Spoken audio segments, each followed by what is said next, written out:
Hello Class 9, welcome to History Lecture. Today we will do our second chapter, that is Napoleonic Empire and the rise of Napoleon.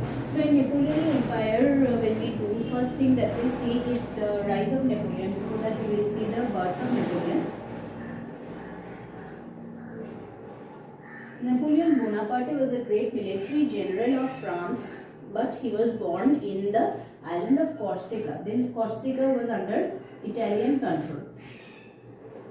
So Napoleon was born in the island of Corsica on 15th August 1765.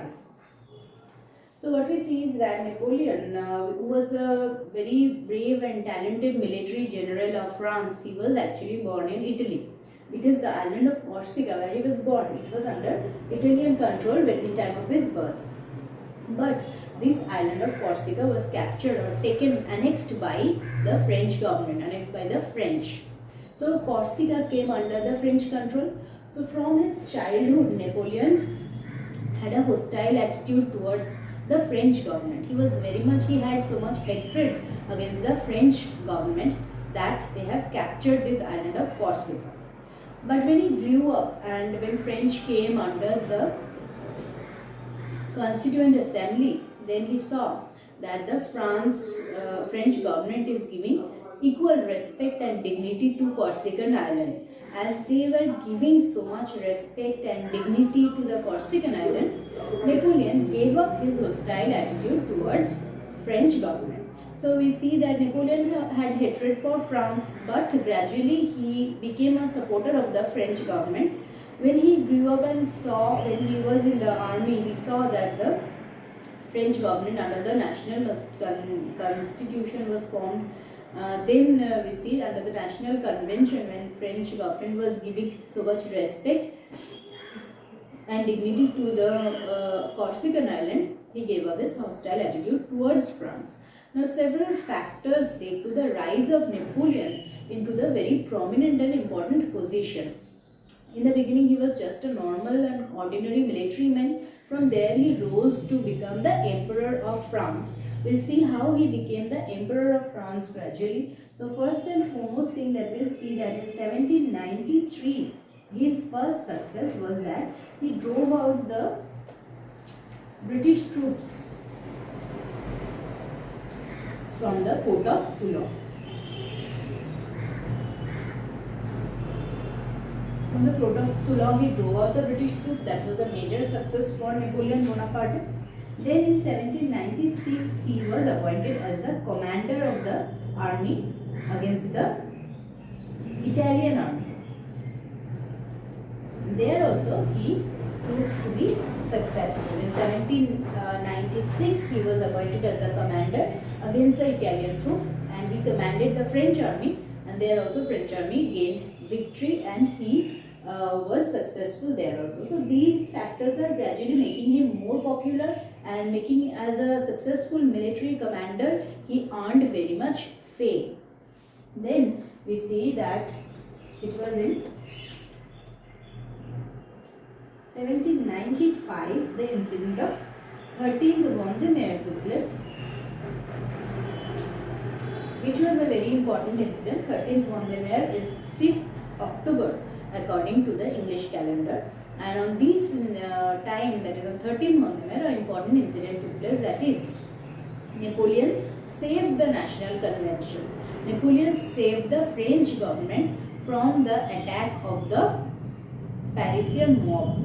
This incident is very important, the incident of 13th Vendemiaire, where we see that Napoleon Bonaparte saved the National Convention when a group of angry mob in Paris was trying to attack the French government, trying to attack the National Convention. Napoleon, which is soldier, under his command saved the government, and thus he became very popular and very famous, and he proved that he was a protector of law and order. As he proved himself, he gained important position in the government office also. So in 1795, the incident of 13th Vendemiaire, that is on 5th of October, this incident made Napoleon an important figure in the French government. Apart from these, we see that he won many victory in the battle against Austria. He won victory and he rose the prestige of France. Then in Italy also he won victory, and the prestige of the France was raised. In Egypt, however, we see that he suffered a loss. He suffered a loss in Egypt. Then he was returning to Paris. Though he suffered a loss there, but he fought bravely, and that also earned him great fame. So when he returned to Paris, he was very much popular among the people of France. There, another important incident took place in 1799, and there we will see that this incident is known as the incident of 18th Brumaire. In the incident of 18th Brumaire, what happened is Napoleon took advantage of the unpopularity of the Directory. In France, during this time, there was a rule of Directory. So these directors of this form of government, directors were ruling France. So directors had become very unpopular among the people. So he took the advantage of this. Napoleon took the advantage of this and gained support of some of the directors. And taking support of some of the directors, he organized a coup d'etat, or coup. Coup means sudden military attack, sudden attack by the military.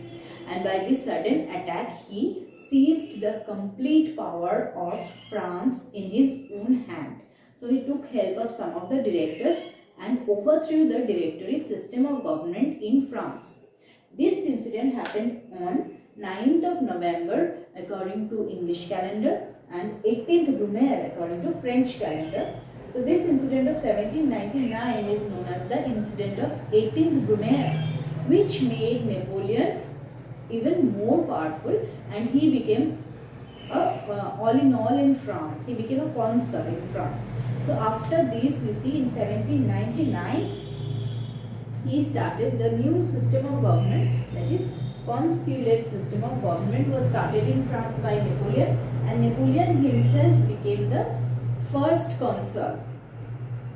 Here what we see that as he became the first consul, he was a very important person now in France, and he gained so much popularity. He brought about many reforms and changed many things in France during this time. In 1804 finally, we see that Napoleon, in 1802 already he gained the popular support, the support of the people of France he already got in 1802.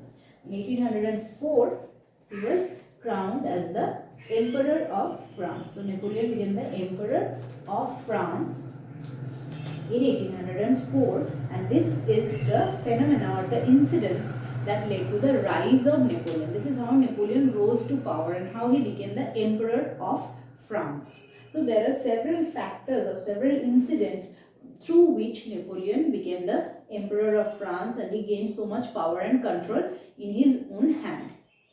After this, in next class, we will see about the reforms that he introduced in France. Thank you.